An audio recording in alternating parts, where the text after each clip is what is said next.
G'day, welcome back to Boring Dad Sleep Stories. Today we're going to read The Machine Stops by E.M. Forster. Boys, this is, I reckon, hands down, one of the most incredible stories I've ever read in any form. Not just in terms of sci-fi, but just in terms of stories of the human condition and things like that. And what we could become if we're not careful, and some would argue we already have become to some extent. So let's not hail the machine, and let's live our life. Love you, boys. So much. Avanti. Part 1. The Airship. Imagine, if you can, a small room, hexagonal in shape, like the cell of a bee. It is lighted neither by window nor by lamp, yet it is filled with a soft radiance. There are no apertures for ventilation, yet the air is fresh. There are no musical instruments, and yet, at the moment that my meditation opens, this room is throbbing with melodious sounds. An armchair is in the center, by its side a reading desk. And that is all the furniture. And in the armchair there sits a swaddled lump of flesh, a woman about 5 feet high, with a face as white as a fungus. It is to her that the little room belongs. An electric bell rang. The woman touched a switch, and the music was silent. I suppose I must see who it is, she thought, and set her chair in motion. The chair, like the music, was worked by machinery, and had rolled her to the other side of the room, where the bell still rang importunately. "Who is it?" she called. Her voice was irritable, for she had been interrupted often since the music began. She knew several thousand people. In certain directions, human intercourse had advanced enormously. But when she listened into the receiver, her white face wrinkled into smiles, and she said, "Very well. Let us talk. I will isolate myself. I do not expect anything important will happen for the next 5 minutes, for I can give you fully 5 minutes, Kuno. Then I must deliver my lecture on music during the Australian period." She touched the isolation knob so that no one else could speak to her. Then she touched the lighting apparatus, and the little room was plunged into darkness. "Be quick," she called, her irritation returning. "Be quick, Kuno. Here I am in the dark, wasting my time." But it was fully 15 seconds before the round plate that she held in her hands began to glow. A faint blue light shot across it, darkening to purple, and presently she could see the image of her son, who lived on the other side of the earth, and he could see her. "Kuno, how slow you are," he smiled gravely. "I really believe you enjoy dawdling." "I've called you before, Mother, but you were always busy or isolated. I have something particular to say." "What is it, dearest boy? Be quick. Why could you not send it by pneumatic post?" "Because I prefer saying such a thing. I want you to come and see me." Vashti watched his face in the blue plate. "But I can't see you," she exclaimed. "What more do you want?" "I want to see you not through the machine," said Kuno. "I want to speak to you not through the wearisome machine." "Oh, hush," said his mother, vaguely shocked. "You mustn't say anything against the machine." "Why not?" "One mustn't." "Oh, you talk as if a god had made the machine," cried the other. "I believe that you pray to it when you're unhappy. Men made it. Do not forget that. Great men, but men. The machine is much, but it is not everything. I see something like you in this plate, but I do not see you. I hear something like you through this telephone, but I do not hear you. That is why I want you to come. Come and stop with me. Pay me a visit, so that we can meet face to face and talk about the hopes that are in my mind." She replied that she could scarcely spare the time for a visit. "The airship barely takes 2 days to fly between me and you." "I dislike airships." "Why?" "I dislike seeing the horrible brown earth, and the sea, and the stars when it is dark. Ugh, I get no ideas in an airship." "I do not get them anywhere else." "What kind of ideas can the air give you?" He paused for an instant. "Do you not know 4 big stars that form an oblong, and 3 stars close together in the middle of the oblong, and hanging from these stars 3 other stars?" "No, I do not. I dislike stars. But did they give you an idea? How interesting. Tell me."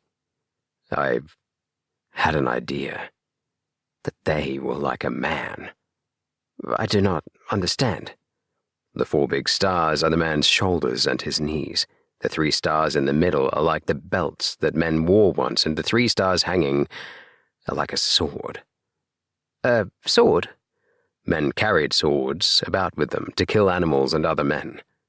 "It does not strike me as a very good idea, but it certainly is original. When did it come to you first?" "In the airship." He broke off, and she fancied that he looked sad. She could not be sure, for the machine did not transmit nuances of expression. It only gave a general idea of people, an idea that was good enough for all practical purposes, Vashti thought. The imponderable bloom, declared by a discredited philosophy to be the actual essence of intercourse, was rightly ignored by the machine, just as the imponderable bloom of the grape was ignored by the manufacturers of artificial fruit. Something good enough had long since been accepted by our race. "The truth is," he continued, "that I want to see these stars again. They're curious stars. I want to see them not from the airship, but from the surface of the earth, as our ancestors did thousands of years ago. I want to visit the surface of the earth." She was shocked again. "Mother, you must come, if only to explain to me what is the harm of visiting the surface of the earth." "No harm," she replied, controlling herself, "but no advantage. The surface of the earth is only dust and mud. No life remains on it, and you would need a respirator, or the cold of the outer air would kill you. One dies immediately in the outer air." "I know. Of course I shall take all precautions." "And besides—" "Well?" She considered, and chose her words with care. Her son had a queer temper, and she wished to dissuade him from the expedition. "It is contrary to the spirit of the age," she asserted. "Do you mean by that contrary to the machine?" "In a sense, but—" His image in the blue plate faded. "Kuno!" He had isolated himself. For a moment, Vashti felt lonely. Then she generated the light, and the sight of her room, flooded with radiance and studded with electric buttons, revived her. There were buttons and switches everywhere. Buttons to call for food, for music, for clothing. There was the hot bath button, by pressure of which a basin of imitation marble rose out of the floor, filled to the brim with a warm, deodorized liquid. There was the cold bath button. There was the button that produced literature. And there were, of course, the buttons by which she communicated with her friends. The room, though it contained nothing, was in touch with all that she cared for in the world. Vashti's next move was to turn off the isolation switch, and all the accumulations of the last 3 minutes burst upon her. The room was filled with the noise of bells and speaking tubes. What was the new food like? Could she recommend it? Had she had any ideas lately? Might one tell her one's own ideas? Would she make an engagement to visit the public nurseries at an early date? Say this day, month? To most of these questions she replied with irritation, a growing quality in that accelerated age. She said that the new food was horrible, that she could not visit the public nurseries through press of engagements, that she had no ideas of her own, but had just been told one, that 4 stars and 3 in the middle were like a man. She doubted there was much in it. Then she switched off her correspondence, for it was time to deliver her lecture on Australian music. The clumsy system of public gatherings had been long since abandoned. Neither Vashti nor her audience stirred from their rooms. Seated in her armchair, she spoke, while they, in their armchairs, heard her fairly well and saw her fairly well. She opened with a humorous account of music in the pre-Mongolian epoch, and went on to describe the great outburst of song that followed the Chinese conquest. Remote and primeval as were the methods of Ai San So and the Brisbane School, she yet felt, she said, that study of them might repay the musician of today. They had freshness. They had, above all, ideas. Her lecture, which lasted 10 minutes, was well received, and at its conclusion she and many of her audience listened to a lecture on the sea. There are ideas to be got from the sea. The speaker had donned a respirator and visited it lately. Then she fed, talked to many friends, had a bath, talked again, and summoned her bed. The bed was not to her liking. It was too large, and she had a feeling for a small bed. Complaint was useless, for beds were of the same dimension all over the world, and to have had an alternative size would have involved vast alterations in the machine. Vashti isolated herself, it was necessary, for neither day nor night existed under the ground, and reviewed all that had happened since she had summoned the bed last. Ideas? Scarcely any. Events? Was Kuno's invitation an event? By her side, on the little reading desk, was a survival from the ages of litter. One book. This was the book of the machine.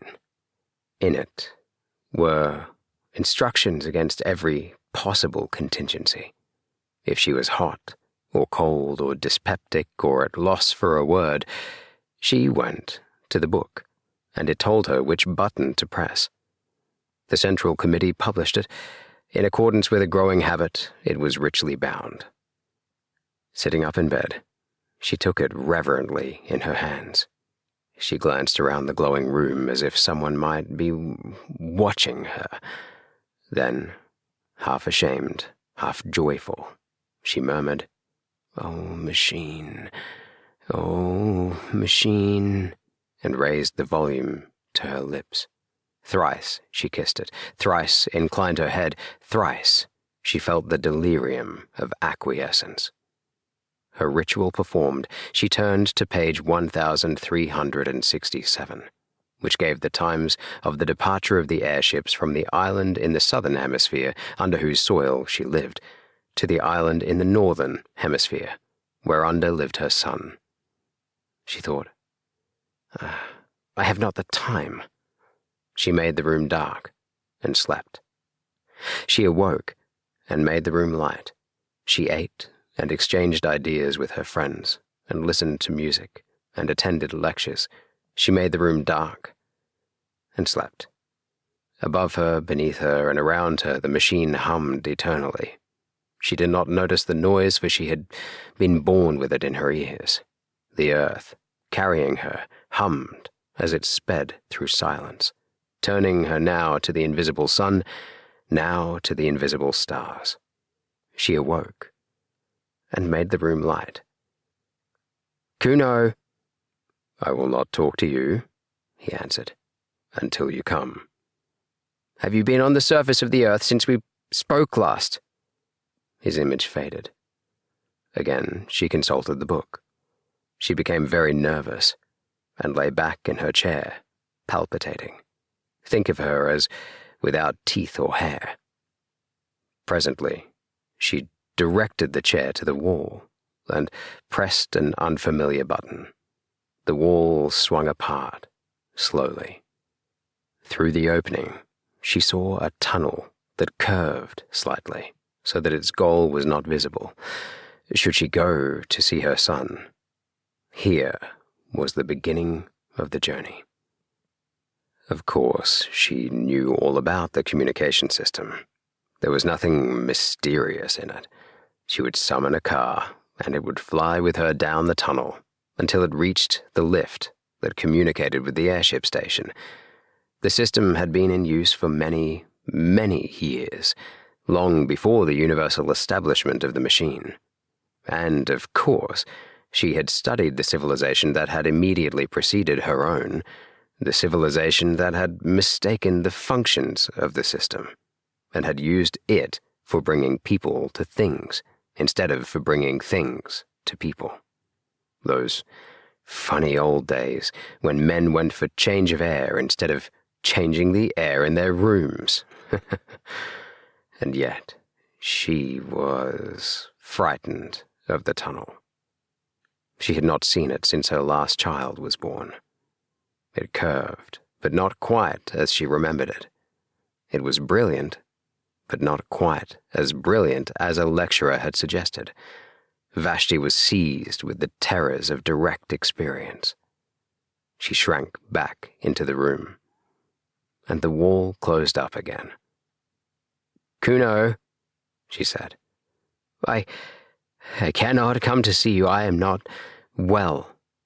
Immediately, an enormous apparatus fell onto her out of the ceiling. A thermometer was automatically inserted between her lips. A stethoscope was automatically laid upon her heart. She lay powerless. Cool pads soothed her forehead. Kuno had telegraphed to her doctor. So the human passions still blundered up and down in the machine. Vashti drank the medicine that the doctor projected into her mouth, and the machinery retired into the ceiling. The voice of Kuno was heard, asking how she felt. "Better," then with irritation. "But why do you not come to me instead?" "Because I cannot leave this place." "Why?" "Because at any moment something tremendous may happen." "Oh, have you been on the surface of the earth yet?" "Not yet." "Then what is it?" "I will not tell you through the machine." She resumed her life. But she thought of Kuno as a baby, his birth, his removal to the public nurseries, her one visit to him there, his visits to her, visits which stopped when the machine had assigned him a room on the other side of the earth. "Parents, duties of," said the book of the machine, "cease at the moment of birth. P.422327483. True, but there was something special about Kuno. Indeed, there had been something special about all her children. And after all, she must brave the journey if he desired it. And something tremendous might happen. What did that mean? The nonsense of a youthful man, no doubt, but she must go. Again she pressed the unfamiliar button. Again the wall swung back, and she saw the tunnel that curved out of sight. Clasping the book, she rose, tottered onto the platform, and summoned the car. Her room closed behind her. The journey to the Northern Hemisphere had begun. Of course, it was perfectly easy. The car approached, and in it she found armchairs exactly like her own. When she signaled, it stopped, and she tottered into the lift. One other passenger was in the lift, the first fellow creature she had seen face to face for months. Few traveled in these days, for, thanks to the advance of science, The Earth was exactly alike all over. Rapid intercourse from which the previous civilization had hoped so much had ended by defeating itself. What was the good of going to Pekin when it was just like Shrewsbury? Why return to Shrewsbury when it would be just like Pekin? Men seldom moved their bodies. All unrest was concentrated in the soul. The airship service was a relic from the former age. It was kept up because it was easier to keep it up than to stop it or to diminish it. But it now far exceeded the wants of the population. Vessel after vessel would rise from the vomitories of Rye or of Christchurch, I use the antique names, would sail into the crowded sky and would draw up at the wharves of the south, empty. So nicely adjusted was the system, so independent of meteorology, that the sky, whether calm or cloudy, resembled a vast kaleidoscope whereupon the same patterns periodically recurred. The ship on which Vashti sailed started now at sunset and now at dawn, but always, as it passed above Reims, it would neighbor the ship that served between Helsingfors and the Brazils, and every third time it surmounted the Alps, the fleet of Palermo would cross its track behind. Night and day, wind and storm, tide and earthquake, impeded man no longer. He had harnessed Leviathan. All the old literature, with its praise of nature and its fear of nature, rang false as the prattle of a child. Yet, as Vashti saw the vast flank of the ship stained with exposure to the outer air, her horror of direct experience returned. It was not quite like the airship in the cinematophote. For one thing, it smelt. Not strongly or unpleasantly, but it did smell, and with her eyes shut, she should have known that a new thing was close to her. Then she had to walk to it from the lift, had to submit to glances from the other passengers. The man in front dropped his book, no great matter, but it disquieted them all. In the rooms, if the book was dropped, the floor raised it mechanically. But the gangway to the airship was not so prepared, and the sacred volume lay motionless. They stopped. The thing was unforeseen. And the man, instead of picking up his property, felt the muscles of his arm to see how they had failed him. Then someone actually said with direct utterance, "We shall be late." And they trooped on board, Vashti treading on the pages as she did so. Inside, her anxiety increased. The arrangements were old-fashioned and rough. There was even a female attendant to whom she would have to announce her wants during the voyage. Of course, a revolving platform ran the length of the boat, but she was expected to walk from it to her cabin. Some cabins were better than others, and she did not get the best. She thought the attendant had been unfair, and spasms of rage shook her. The glass valves had closed. She could not go back. She saw at the end of the vestibule the lift in which she had ascended, going quietly up and down, empty. Beneath those corridors of shining tiles were rooms, tier below tier, reaching far into the earth. And in each room there sat a human being, eating or sleeping or producing ideas. And buried deep in the hive was her own room. Vashti was afraid. "Oh, machine, oh, machine," she murmured, and caressed her book, and was comforted. Then the sides of the vestibule seemed to melt together, as do the passages that we see in dreams. The lift vanished.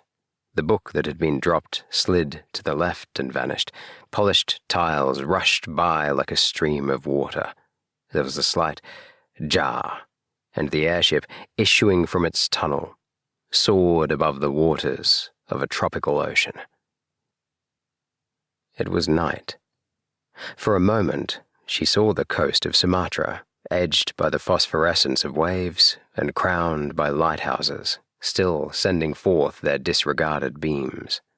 These also vanished, and only the stars distracted her. They were not motionless, but swayed to and fro above her head, thronging out of one skylight into another, as if the universe and not the airship was careening. And, as often happens on clear nights, they seemed now to be in perspective, now on a plane, now piled tier beyond tier into the infinite heavens, now concealing infinity, a roof limiting forever the visions of men. In either case, they seemed intolerable. "Are we to travel in the dark?" called the passengers angrily, and the attendant, who had been careless, generated the light and pulled down the blinds of pliable metal. When the airships had been built, the desire to look direct at things still lingered in the world, hence the extraordinary number of skylights and windows and the proportionate discomfort to those who were civilized and refined. Even in Vashti's cabin, one star peeped through a flaw in the blind, and after a few hours' uneasy slumber, she was disturbed by an unfamiliar glow, which was the dawn. Quick as the ship had sped westwards, the earth had rolled eastwards quicker still, and had dragged back Vashti and her companions towards the sun. Science could prolong the night, but only for a little, and those high hopes of neutralizing the Earth's diurnal revolution had passed, together with hopes that were possibly higher. To keep pace with the sun, or even to outstrip it, had been the aim of the civilization preceding this. Racing aeroplanes had been built for the purpose, capable of enormous speed, and steered by the greatest intellects of the epoch. Round the globe they went, round and round, westward, round and round, amidst humanity's applause. In vain. The globe went eastward quicker still. Horrible accidents occurred, and the committee of the machine, at the time rising into prominence, declared the pursuit illegal, unmechanical, and punishable by homelessness. Of homelessness more will be said later. Doubtless the committee was right, yet the attempt to defeat the sun aroused the last common interest that our race experienced about the heavenly bodies, or indeed about anything.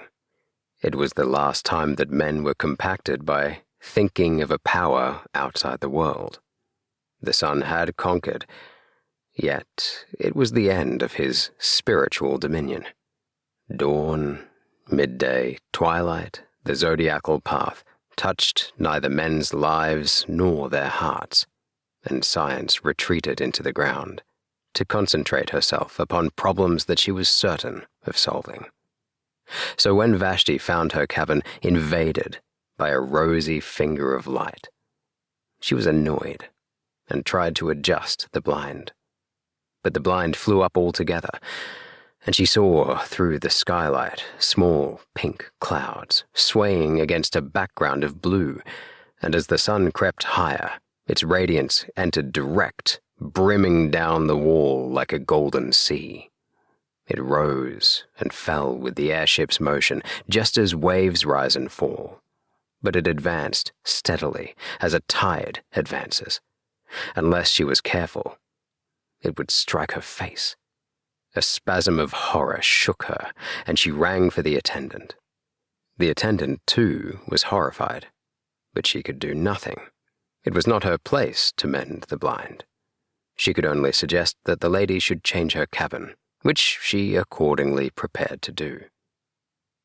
People were almost exactly alike all over the world, but the attendant of the airship, perhaps owing to her exceptional duties, had grown a little out of the common. She had often to address passengers with direct speech, and this had given her a certain roughness and originality of manner. When Vashti swerved away from the sunbeams with a cry, she behaved barbarically. She put out her hand to steady her. "How dare you!" exclaimed the passenger. "You forget yourself." The woman was confused and apologized for not having let her fall. People never touched one another. The custom had become obsolete, owing to the machine. "Where are we now?" asked Vashti haughtily. "We are over Asia," said the attendant, anxious to be polite. "Asia? Oh, you must excuse my common way of speaking. I have got into the habit of calling places over which I pass by their unmechanical names." "Oh, I remember Asia. The Mongols came from it." "Beneath us, in the open air, stood a city that was once called Simla." Have you ever heard of the Mongols and of the Brisbane school?" "No." "Brisbane also stood in the open air. Those mountains to the right, let me show you them." She pushed back a metal blind. The main chain of the Himalayas was revealed. "They were once called the roof of the world, those mountains." "Ugh, what a foolish name." Well, you must remember that before the dawn of civilization, they seemed to be an impenetrable wall that touched the stars. It was supposed that no one but the gods could exist above their summits. How we have advanced, thanks to the machine." "How we have advanced, thanks to the machine," said Vashti. "How we have advanced, thanks to the machine," echoed the passenger who had dropped his book the night before, and who was standing in the passage. "And that white stuff in the cracks, what is it?" "Oh, I have forgotten its name." Cover the window, please. These mountains give me no ideas." The northern aspect of the Himalayas was in deep shadow. On the Indian slope, the sun had just prevailed. The forests had been destroyed during the literature epoch for the purpose of making newspaper pulp. But the snows were awakening to their morning glory, and the clouds still hung on the breasts of Kinchinjunga. In the plain were seen the ruins of cities, with diminished rivers creeping by their walls, and by the sides of these were sometimes the signs of vomitories marking the cities of today. Over the whole prospect, airships rushed, crossing and intercrossing with incredible aplomb, and rising nonchalantly when they desired to escape the perturbations of the lower atmosphere and to traverse the roof of the world. "We have indeed advanced, thanks to the machine," repeated the attendant, and hid the Himalayas behind a metal blind. The day dragged wearily forward. The passengers sat, each in his cabin, avoiding one another with an almost physical repulsion, and longing to be once more under the surface of the earth. There were 8 or 10 of them, mostly young males, sent out from the public nurseries to inhabit the rooms of those who had died in various parts of the earth. The man who had dropped his book was on the homeward journey. He had been sent to Sumatra for the purpose of propagating the race. Vashti alone was traveling by her private will. At midday, she took a second glance at the earth. The airship was crossing another range of mountains, but she could see little owing to the clouds. Masses of black rock hovered below her and merged indistinctly into gray. Their shapes were fantastic. One of them resembled a prostrate man. No ideas here," murmured Vashti, and hid the Caucasus behind a metal blind. In the evening she looked again. They were crossing a golden sea, in which lay many small islands and one peninsula. She repeated, "No ideas here," and hid Greece behind a metal blind. Part 2. The Mending Apparatus. By a vestibule, by a lift, by a tubular railway, by a platform, by a sliding door, by reversing all the steps of her departure did Vashti arrive at her son's room, which exactly resembled her own. She might well declare that the visit was superfluous. The buttons, the knobs, the reading desk with the book, the temperature, the atmosphere, the illumination, all were exactly the same. And if Kuno himself, flesh of her flesh, stood close beside her at last, what profit was there in that? She was too well bred to shake him by the hand. Averting her eyes, she spoke as follows. "Here I am. I have had the most terrible journey and greatly retarded the development of my soul. It is not worth it, Kuno, it is not worth it. My time is too precious. The sunlight almost touched me, and I have met with the rudest people. I can only stop a few minutes. Say what you want to say, and then I must return." "I have been threatened with homelessness," said Kuno. She looked at him now. "I have been threatened with homelessness, and I could not tell you such a thing through the machine." "Oh, homelessness means death. The victim is exposed to the air, which kills him. I have been outside since I spoke to you last. The tremendous thing has happened, and they have discovered me." "But why shouldn't you go outside?" she exclaimed. "It's perfectly legal, perfectly mechanical to visit the surface of the earth. I have lately been to a lecture on the sea. There is no objection to that. One simply summons a respirator and gets an egression permit. It's not the kind of thing that spiritually minded people do, and I begged you not to do it. There is no legal objection to it." "I did not get an egression permit." "Then how did you get out?" "I found out a way of my own." The phrase conveyed no meaning to her, and he had to repeat it. "Way of your own," she whispered. "But that would be wrong." "Why?" The question shocked her beyond measure. "You are beginning to worship the machine," he said coldly. "You think it irreligious of me to have found out a way of my own. It was just what the committee thought when they threatened me with homelessness." At this, she grew angry. "I worship nothing," she cried. "I am most advanced. I don't think you irreligious, for there is no such thing as religion left. All the fear and the superstition that existed once have been destroyed by the machine. I only meant that to find a way of your own was... Besides, there is no new way out." "So it is always supposed." "Except through the vomitories, for which one must have an egression permit. It is impossible to get out. The book says so." "Well, the book's wrong, for I have been out on my feet." For Kuno was possessed of a certain physical strength. By these days, it was a demerit to be muscular. Each infant was examined at birth, and all who promised undue strength were destroyed.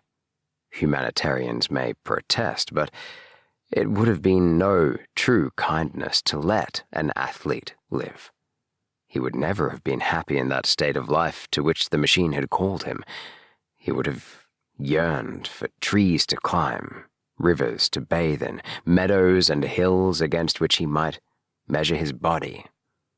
Man must be adapted to his surroundings, must he not? In the dawn of the world, our weakly must be exposed on Mount Taygetus.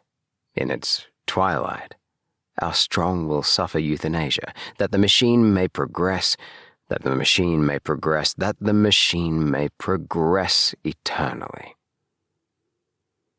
You know that we have lost the sense of space. We say space is annihilated, but we have annihilated not space, but the sense thereof.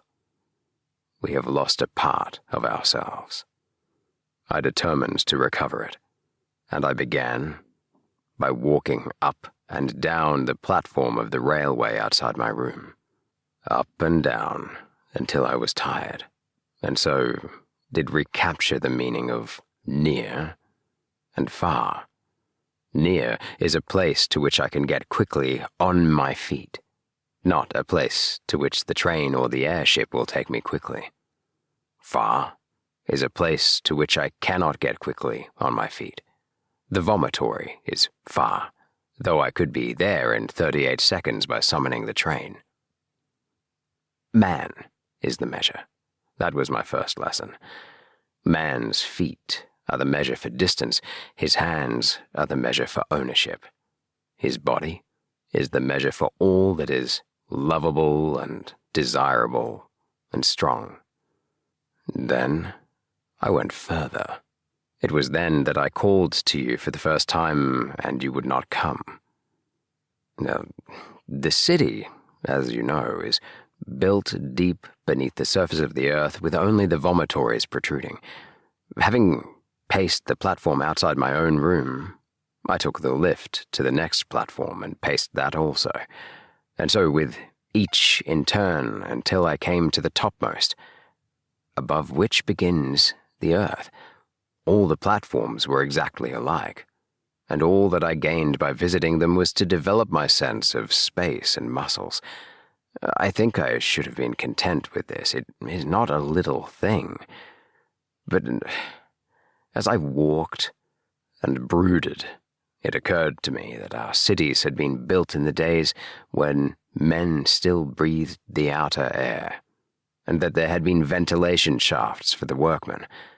I could think of nothing but these ventilation shafts. Had they been destroyed by all the food tubes and medicine tubes and music tubes that the machine has evolved lately? Or did traces of them remain? One thing was certain: if I came upon them anywhere, it would be in the railway tunnels of the topmost story. Everywhere else, all space was accounted for. I am telling my story quickly, but don't think that I was not a coward, or that your answers never depressed me. It is not the proper thing. It is not mechanical. It is not decent to walk along a railway tunnel. I did not fear that I might tread upon a live rail and be killed. I feared something far more intangible, doing what was not contemplated by the machine. Then I said to myself, man is the measure. And I went, and after many visits, I found an opening. The tunnels, of course, were lighted. Everything is light, artificial light. Darkness is the exception. So, when I saw a black gap in the tiles, I knew that it was an exception, and rejoiced. I put in my arm, I could put in no more at first, and waved it round and round in ecstasy. I loosened another tile and put in my head and shouted into the darkness, I am coming, I shall do it yet, and my voice reverberated down endless passages. I seemed to hear the spirits of those dead workmen who had returned each evening to the starlight and to their wives, and all the generations who had lived in the open air called back to me, you will do it yet. You are coming. He paused, and, absurd as he was, his last words moved her, for Kuno had lately asked to be a father, and his request had been refused by the committee. He was not a type that the machine desired to hand on. Then a train passed. It brushed by me, but I thrust my head and arms into the hole. I had done enough for one day, so I crawled back to the platform, went down in the lift, and summoned my bed. Ah, what dreams. And again I called you, and again you refused. She shook her head and said, Don't. Don't talk of these terrible things. You make me miserable. You are throwing civilization away. Ugh, but I had got back the sense of space, and a man cannot rest then. I determined to get in at the hole and climb the shaft, and so I exercised my arms. Day after day I went through ridiculous movements until my flesh ached and I could hang by my hands and hold the pillow of my bed outstretched for many minutes. Then I summoned a respirator and started. It was easy at first. The mortar had somehow rotted, and I soon pushed some more tiles in and clambered after them into the darkness, and the spirits of the dead comforted me. I don't know what I mean by that. I just say what I felt. I felt for the first time that a protest had been lodged against corruption, and that even as the dead were comforting me, so I was comforting the unborn. I felt that humanity existed, and that it existed without clothes. How can I possibly explain this? It was naked. Humanity seemed naked, and all these tubes and buttons and machineries neither came into the world with us, nor will they follow us out, nor do they matter supremely while we are here. Had I been strong, I would have torn off every garment I had and gone out into the outer air unswaddled. But this is not for me, nor perhaps for my generation. I climbed with my respirator and my hygienic clothes and my dietetic tabloids. Better thus than not at all. There was a ladder made of some primeval metal. The light from the railway fell upon its lowest rungs, and I saw that it led straight upwards out of the bubble at the bottom of the shaft. Perhaps our ancestors ran up and down it a dozen times daily in their building. As I climbed, the rough edges cut through my gloves so that my hands bled. The light helped me for a little, and then came darkness, and, worse still, silence, which pierced my ears like a sword. The machine hums. Did you know that? Its hum penetrates our blood, and may even guide our thoughts. Who knows? I was getting beyond its power. Then I thought, this silence means that I am doing wrong. But I heard voices in the silence, and again, they strengthened me. He laughed. I had need of them. The next moment I cracked my head against something. She sighed. I had reached one of those pneumatic stoppers that defend us from the outer air. You may have noticed them on the airship. Pitch dark. My feet on the rungs of an invisible ladder, my hands cut. I cannot explain how I lived through this part. But the voices still comforted me, and I felt for fastenings. The stopper, I suppose, was about 8 feet across. I passed my hand over it as far as I could reach. It was perfectly smooth. I felt it almost to the center. Not quite to the center, for my arm was too short. And then the voice said, "Jump. It is worth it. There may be a handle in the center, and you may catch hold of it, and so come to us your own way. And if there is no handle, so that you may fall and are dashed to pieces, it is still worth it. You will still come to us your own way." So I jumped. There was a handle, and he paused. Tears gathered in his mother's eyes. She knew that he was fated. If he did not die today, he would die tomorrow. There was not room for such a person in the world, and with her pity, disgust mingled. She was ashamed at having borne such a son.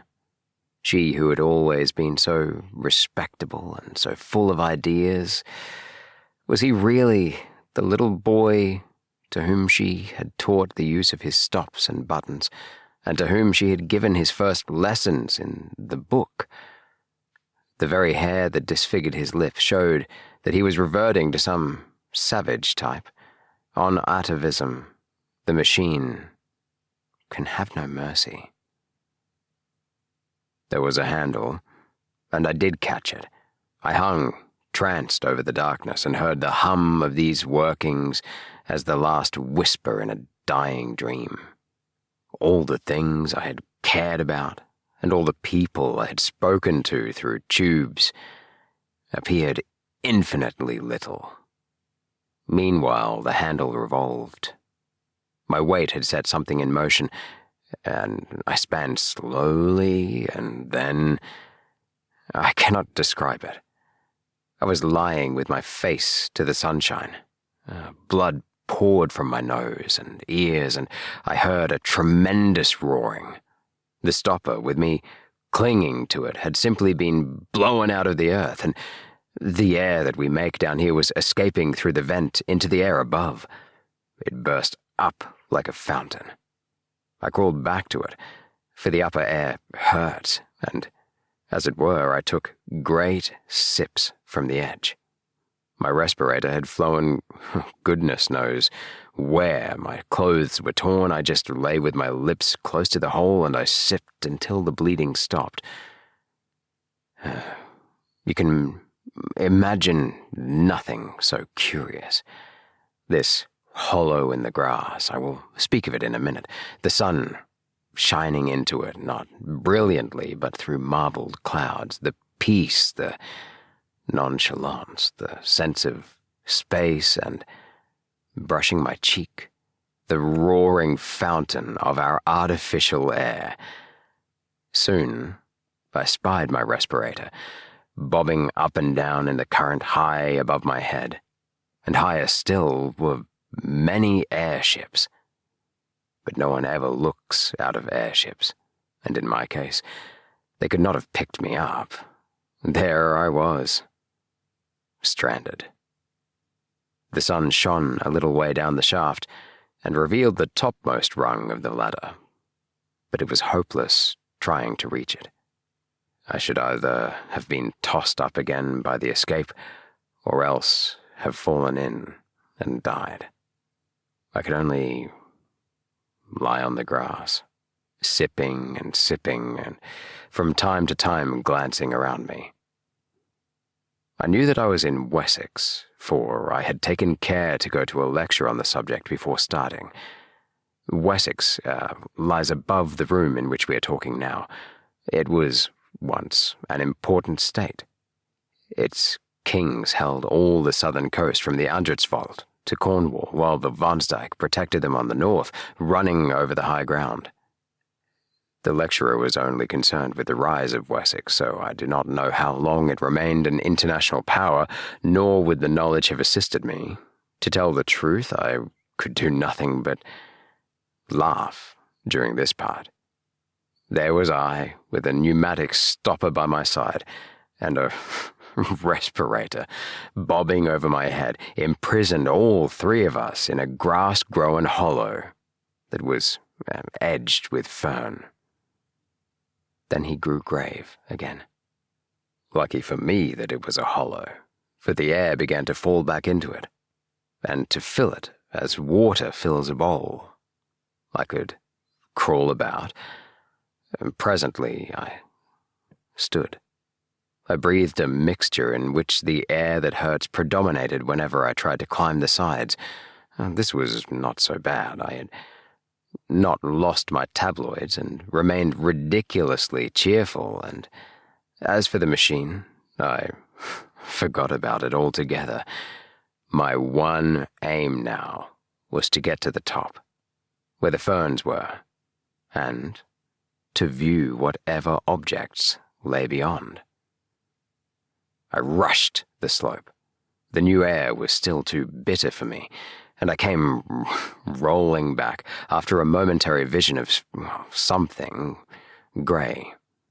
The sun grew very feeble, and I remembered that he was in Scorpio, I had been to a lecture on that, too. If the sun is in Scorpio and you're in Wessex, it means that you must be as quick as you can, or it will get too dark. This is the first bit of useful information I have ever got from a lecture, and I expect it will be the last. It made me try frantically to breathe the new air, and to advance as far as I dared out of my pond. The hollow filled so slowly.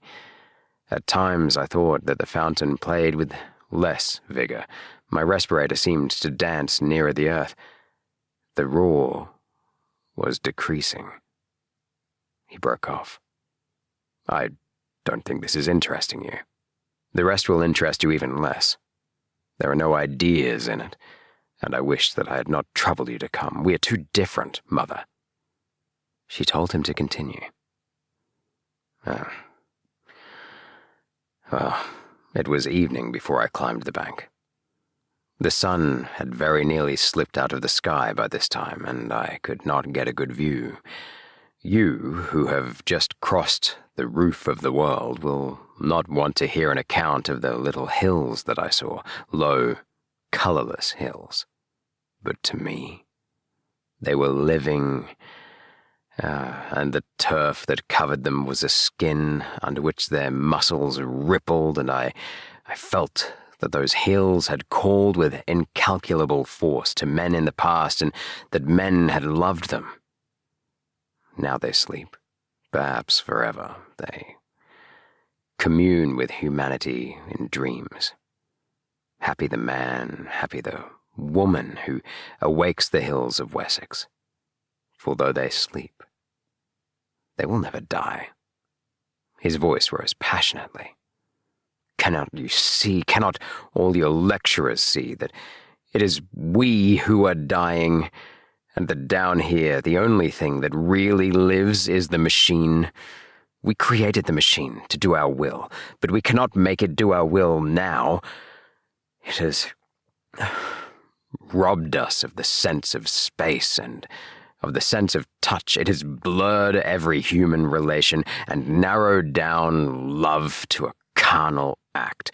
It has paralyzed our bodies and our wills, and now it compels us to worship it. The machine develops, but not on our lines. The machine proceeds, but not to our goal. We only exist as the blood corpuscles that course through its arteries, and if it could work without us, it would let us die. Oh, I have no remedy, or at least only one, to tell men again and again that I have seen the hills of Wessex as Aelfred saw them when he overthrew the Danes.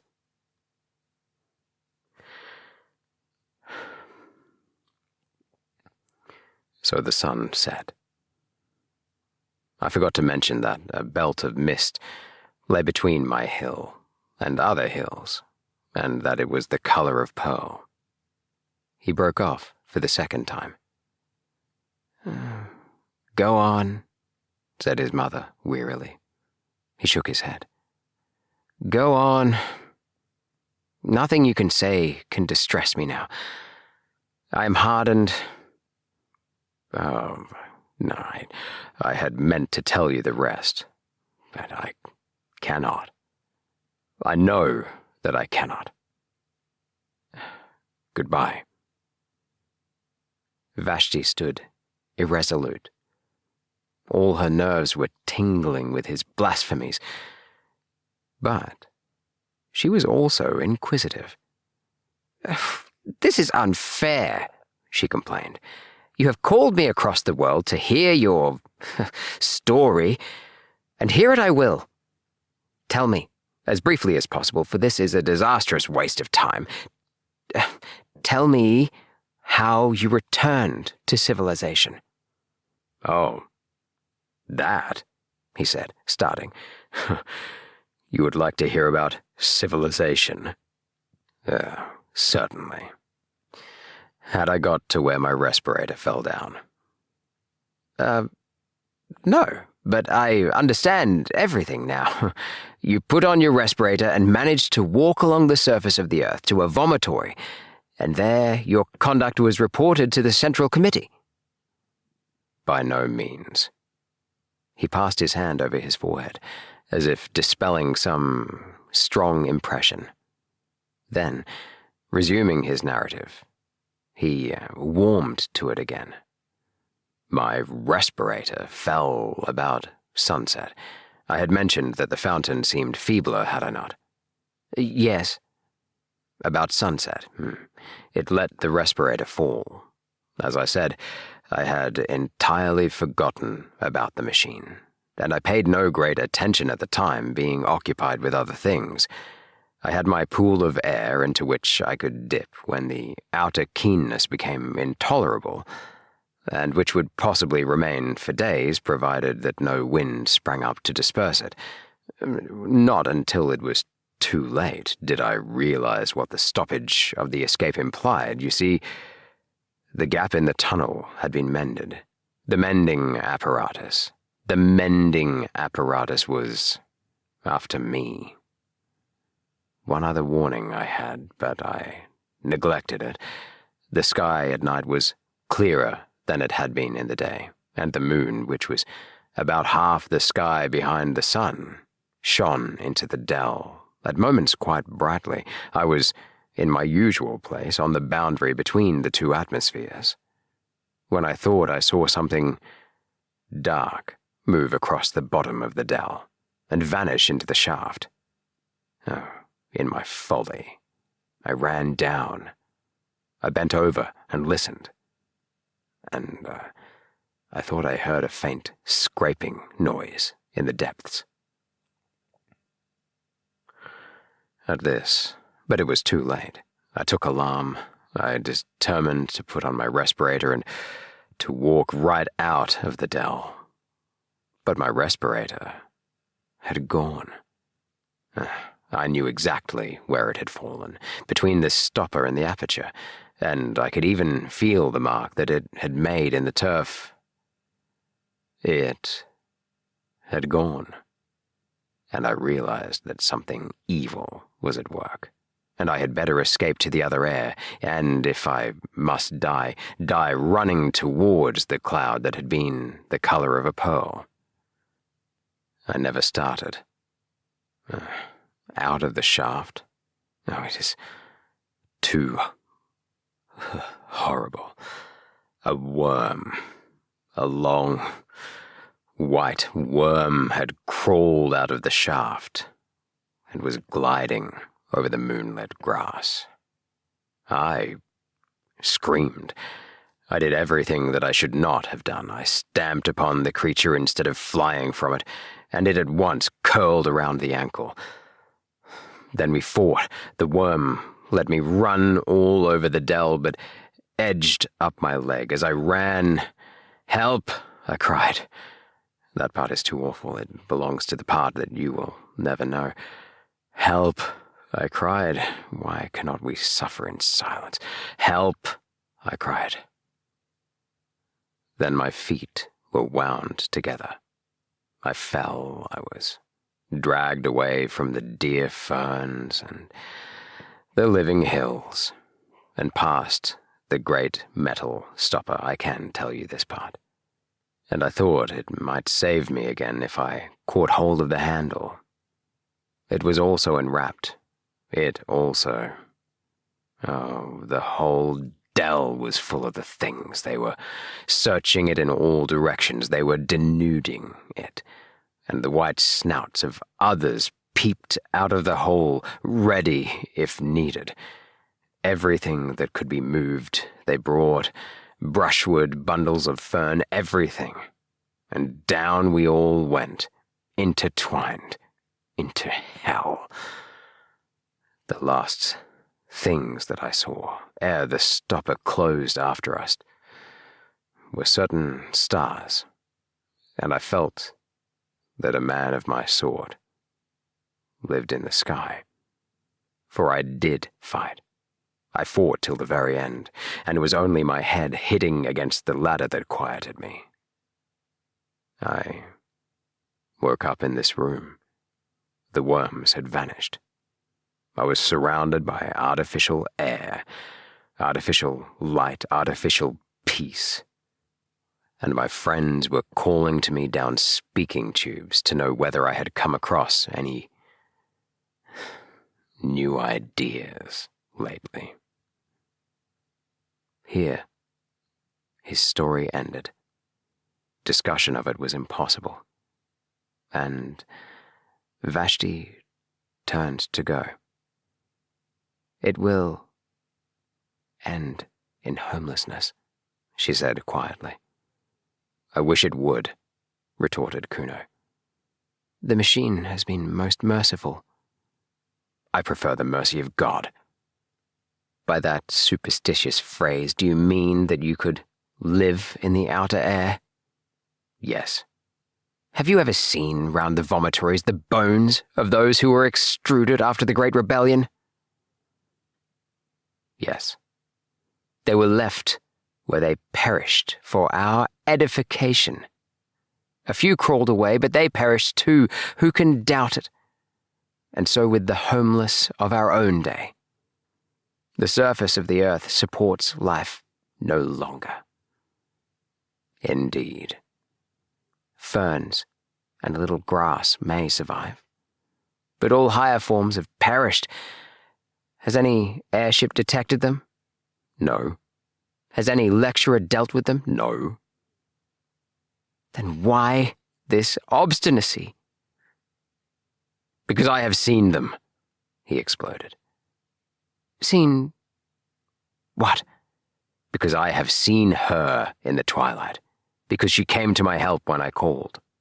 Because she, too, was entangled by the worms, and luckier than I, was killed by one of them, piercing her throat."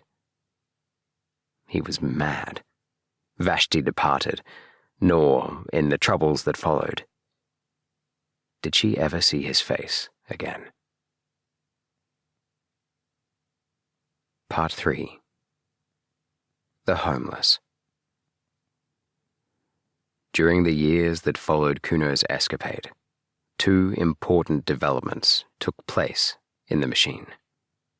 On the surface, they were revolutionary, but in either case, men's minds had been prepared beforehand, and they did but express tendencies that were latent already. The first of these was the abolition of respirators. Advanced thinkers, like Vashti, had always held it foolish to visit the surface of the earth. Airships might be necessary, but what was the good of going out for mere curiosity and crawling along for a mile or 2 in a terrestrial motor? The habit was vulgar, and perhaps faintly improper. It was unproductive of ideas and had no connection with the habits that really mattered. So respirators were abolished, and with them, of course, the terrestrial motors. And except for a few lecturers who complained that they were debarred access to their subject matter, the development was accepted quietly. Those who still wanted to know what the earth was like had, after all, only to listen to some gramophone or to look into some cinematophote. And even the lecturers acquiesced when they found that a lecture on the sea was none the less stimulating when compiled out of other lectures that had already been delivered on the same subject. "Beware of first-hand ideas," exclaimed one of the most advanced of them. "First-hand ideas do not really exist. They are but the physical impressions produced by love and fear. And on this gross foundation, who could erect a philosophy? Let your ideas be second-hand, and if possible, 10th-hand, for then they will be far removed from that disturbing element. Direct observation. Do not learn anything about this subject of mine, the French Revolution. Learn instead what I think that Enichemon thought, Urizen thought, Gooch thought, Ho Young thought, Chibu Singh thought, Lafcadio Han thought, Carlyle thought, Mirabeau said about the French Revolution. Through the medium of these 8 great minds, the blood that was shed at Paris and the windows that were broken at Versailles will be clarified to an idea which you may employ most profitably in your daily lives. But be sure that the intermediates are many and varied, for in history one authority exists to counteract another. Urizen must counteract the skepticism of Ho Young and Inichimon. I myself must counteract the impetuosity of Gutch. You who listen to me are in a better position to judge about the French Revolution than I am. Your descendants will be even in a better position than you, for they will learn what you think, I think, and yet another intermediate will be added to the chain. And in time, his voice rose, there will come a generation that has got beyond facts, beyond impressions, a generation absolutely colorless, a generation seraphically free from taint of personality, which will see the French Revolution not as it happened, nor as they would like it to have happened, but as it would have happened had it taken place in the days of the machine. Tremendous applause greeted this lecture, which did but voice a feeling already latent in the minds of men, a feeling that terrestrial facts must be ignored, and that the abolition of respirators was a positive gain. It was even suggested that airships should be abolished too. This was not done, because airships had somehow worked themselves into the machine's system. But year by year they were used less and mentioned less by thoughtful men. The second great development was the re-establishment of religion. This, too, had been voiced in the celebrated lecture. No one could mistake the reverent tone in which the peroration had concluded, and it awakened a responsive echo in the heart of each. Those who had long worshipped silently now began to talk. They described the strange feeling of peace that came over them when they handled the book of the machine, the pleasure that it was to repeat certain numerals out of it, however little meaning those numerals conveyed to the outward ear, the ecstasy of touching a button, however unimportant, or of ringing an electric bell, however superfluously. The machine, they claimed, feeds us and clothes us and houses us. Through it we speak to one another, through it we see one another, in it we have our being. The machine is the friend of ideas and the enemy of superstition. The machine is omnipotent, eternal. Blessed is the machine. And before long this allocution was printed on the first page of the book, and in subsequent editions the ritual swelled into a complicated system of praise and prayer. The word religion was sedulously avoided, and in theory the machine was still the creation and the implement of man, but in practice all, save a few retrogrades, worshipped it as divine. Nor was it worshipped in unity. One believer would be chiefly impressed by the blue optic plates through which he saw other believers, another by the mending apparatus which sinful Kuno had compared to worms, another by the lifts, another by the book, and each would pray to this or to that, and ask it to intercede for him with the machine as a whole. Persecution, that was also present. It did not break out, for reasons that will be set forward shortly, but it was latent. And all who did not accept the minimum known as undenominational mechanism lived in danger of homelessness, which means death, as we know. To attribute these two great developments to the Central Committee is to take a very narrow view of civilization. The Central Committee announced the developments, it is true, but they were no more the cause of them than were the kings of the imperialistic period the cause of war. Rather did they yield to some invincible pressure which came no one knew whither, and which, when gratified, was succeeded by some new pressure equally invincible. To such a state of affairs, it is convenient to give the name of progress. No one confessed the machine was out of hand. Year by year, it was served with increased efficiency and decreased intelligence. The better a man knew his own duties upon it, the less he understood the duties of his neighbor. And in all the world there was not one who understood the monster as a whole. Those master brains had perished. They had left full directions, it is true, and their successors had each of them mastered a portion of those directions.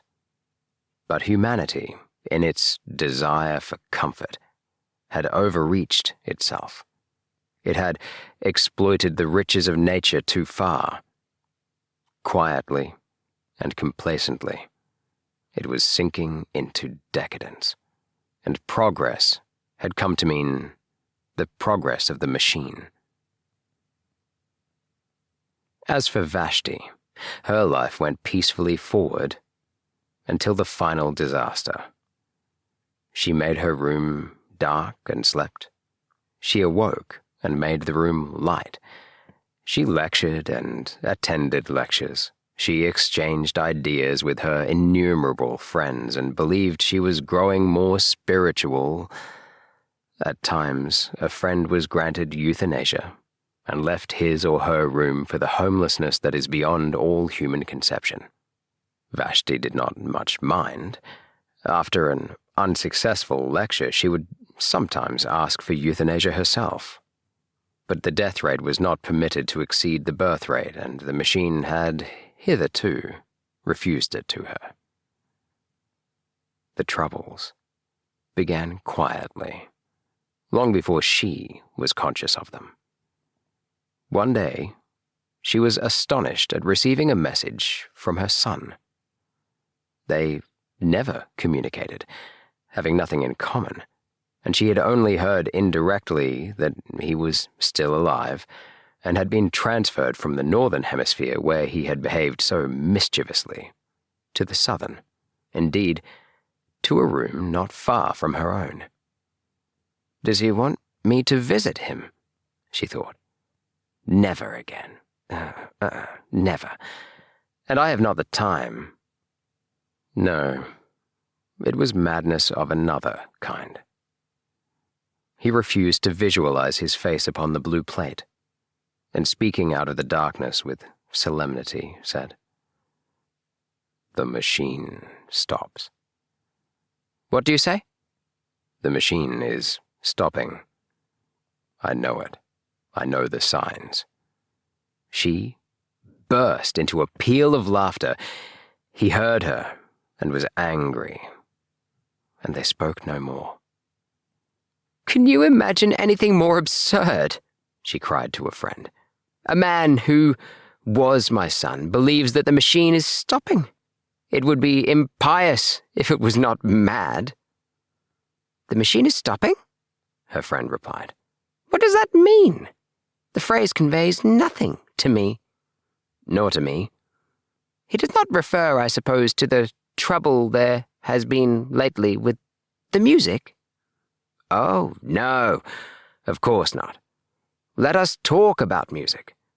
Have you complained to the authorities?" "Yes, and they say it wants mending and referred me to the committee of the mending apparatus. I complained of those curious, gasping sighs that disfigure the symphonies of the Brisbane school. They sound like someone in pain.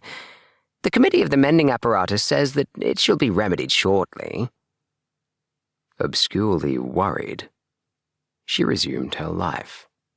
For one thing, the defect in the music irritated her. For another thing, she could not forget Kuno's speech. If he had known that the music was out of repair, he could not know it, for he detested music. If he had known that it was wrong, "The machine stops," was exactly the venomous sort of remark he would have made. Of course, he had made it at a venture, but the coincidence annoyed her, and she spoke with some petulance to the committee of the mending apparatus. They replied, as before, that the defect would be set right shortly. "Shortly? At once?" she retorted. "Why should I be worried by imperfect music? Things are always put right at once. If you do not mend it at once, I shall complain to the Central Committee." "No personal complaints are received by the Central Committee," the Committee of Mending Apparatus replied. "Through whom am I to make my complaint, then?" "Through us." "I complain, then." "Your complaint shall be forwarded in its turn." "Have others complained?" This question was unmechanical, and the Committee of the Mending Apparatus refused to answer it. "It is too bad," she exclaimed to another of her friends. "There never was such an unfortunate woman as myself. I can never be sure of my music now. It gets worse and worse each time I summon it." "I too have my troubles," the friend replied. "Sometimes my ideas are interrupted by a slight jarring noise." "What is it?" "I do not know whether it is inside my head or inside the wall." "Complain, in either case." "I have complained, and my complaint will be forwarded in its turn to the Central Committee." Time passed, and they resented the defects no longer. The defects had not been remedied, but the human tissues in that latter day had become so subservient that they readily adapted themselves to every caprice of the machine. The sigh at the crisis of the Brisbane Symphony no longer irritated Vashti. She accepted it as part of the melody. The jarring noise, whether in the head or in the wall, was no longer resented by her friend. And so with the moldy artificial fruit, so with the bathwater that began to stink, so with the defective rhymes that the poetry machine had taken to emit. All were bitterly complained of at first, and then acquiesced in and forgotten. Things went from bad to worse, unchallenged. It was otherwise with the failure of the sleeping apparatus. That was a more serious stoppage. There came a day when, over the whole world, in Sumatra, in Wessex, in the innumerable cities of Courland and Brazil, the beds, when summoned by their tired owners, failed to appear. It may seem a ludicrous matter, but from it we may date the collapse of humanity.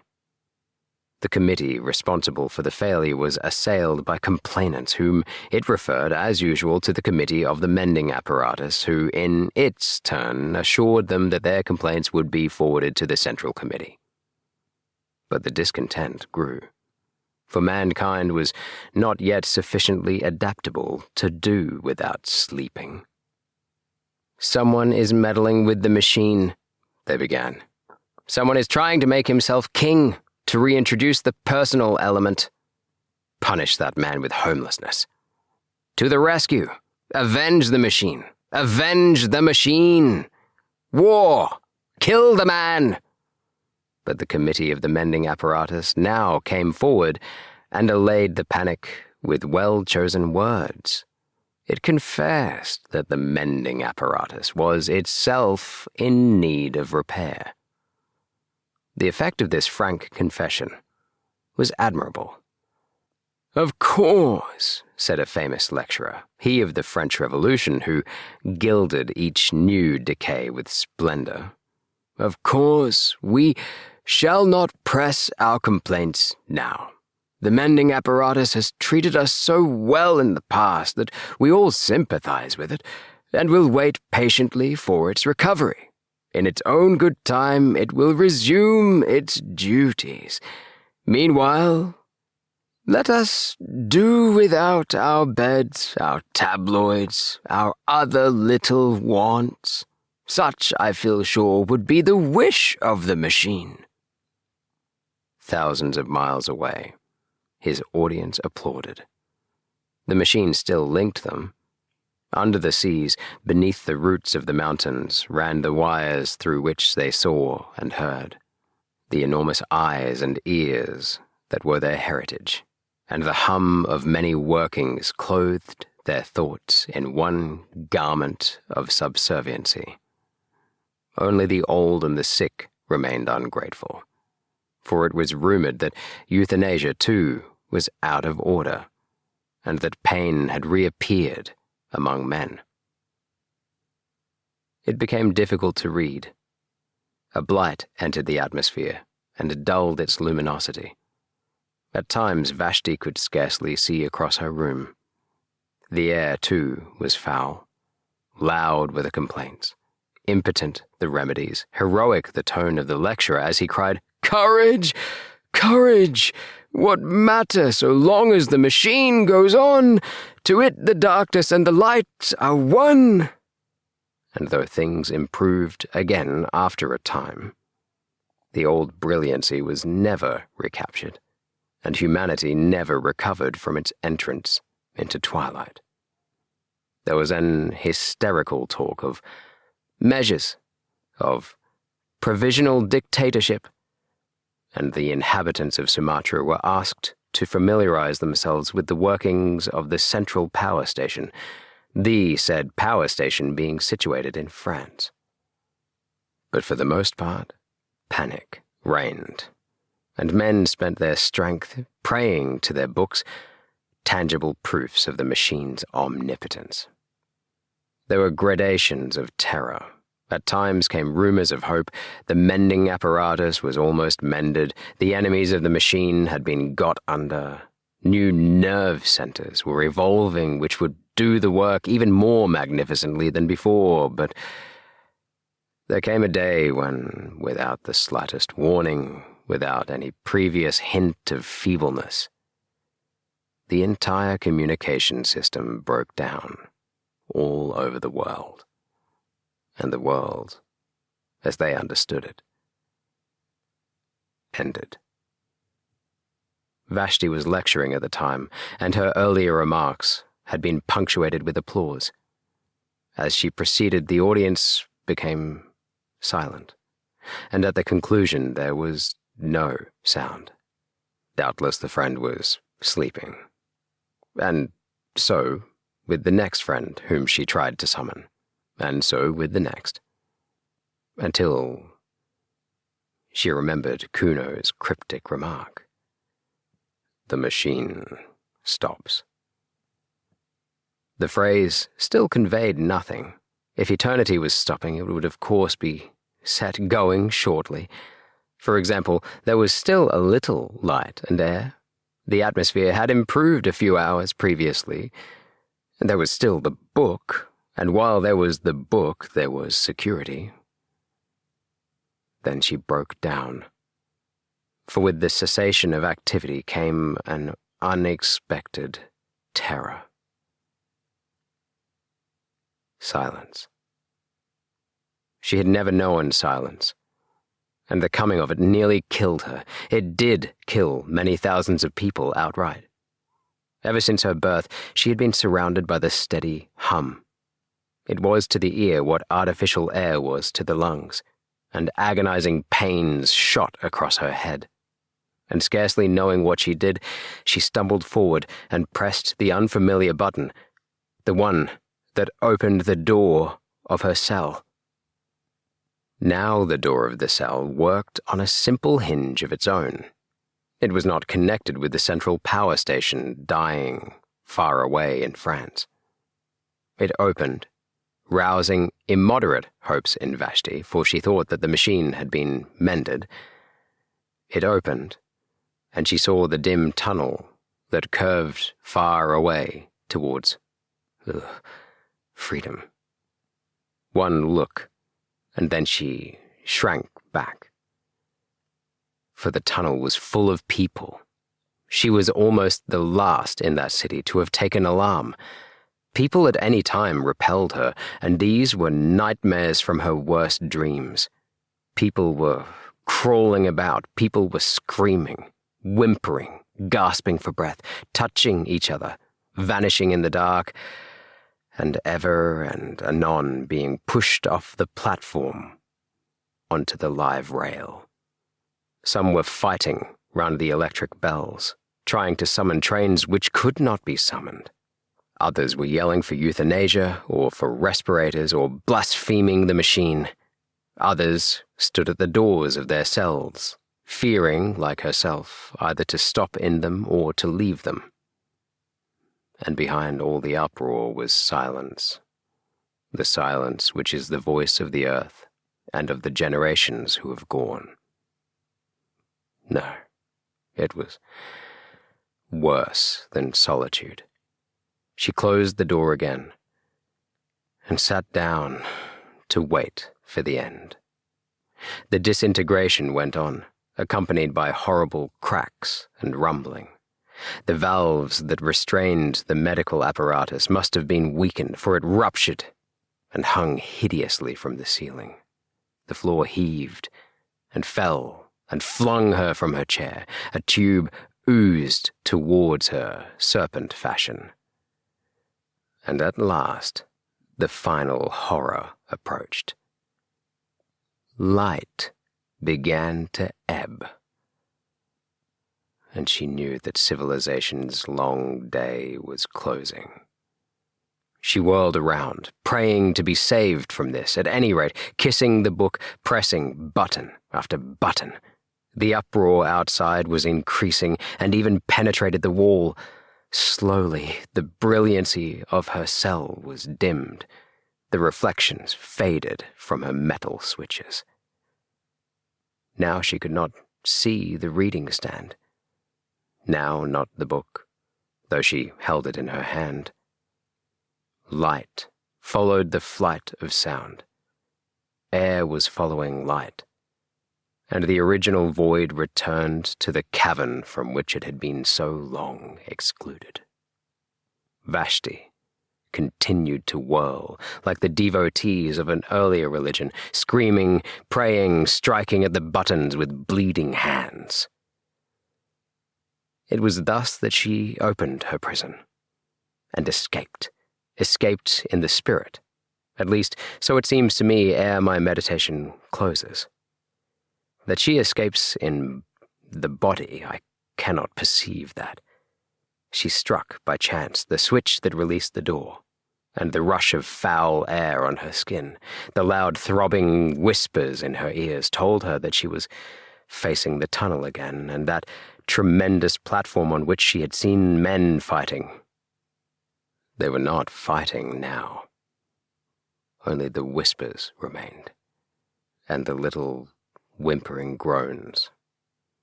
They were dying by hundreds out in the dark. She burst into tears. Tears answered her. They wept for humanity, those two, not for themselves. They could not bear that this should be the end. Ere silence was completed, their hearts were opened, and they knew what had been important on the earth. Man, the flower of all flesh, the noblest of all creatures visible, man who had once made God in his image, and had mirrored his strength on the constellations, beautiful, naked man was dying, strangled in the garments that he had woven.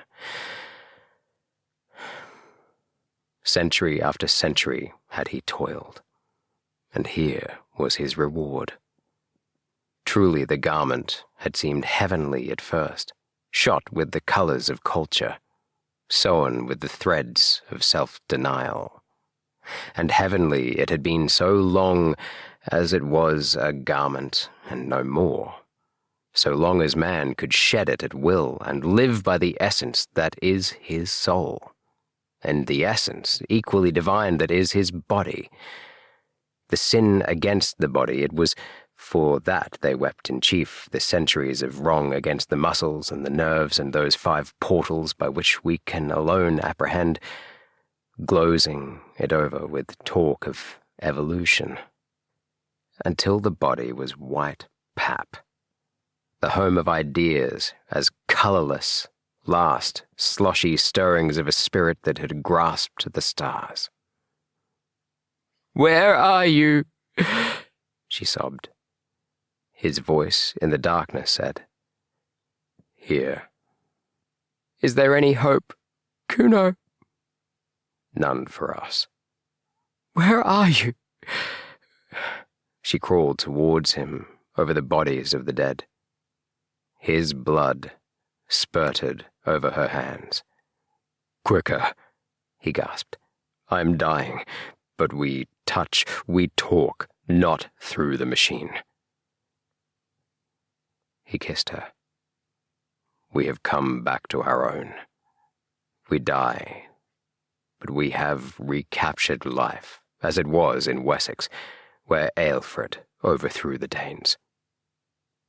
We know what they know outside, they who dwelt in the cloud that is the color of a pearl." "But, Kuno, is it true?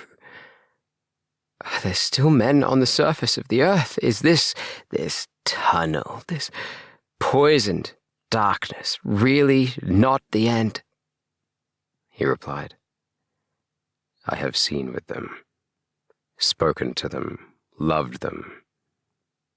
They are hiding in the mist and the ferns until our civilization stops. Today they are the homeless. Tomorrow—" "Oh, tomorrow? Some fool will start the machine again tomorrow." "Never," said Kuno. "Never. Humanity has learned its lesson."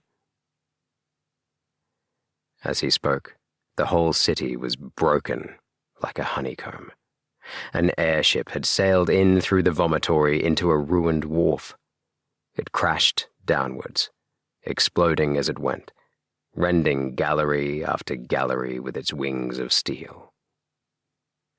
For a moment they saw the nations of the dead, and, before they joined them, scraps of the untainted sky.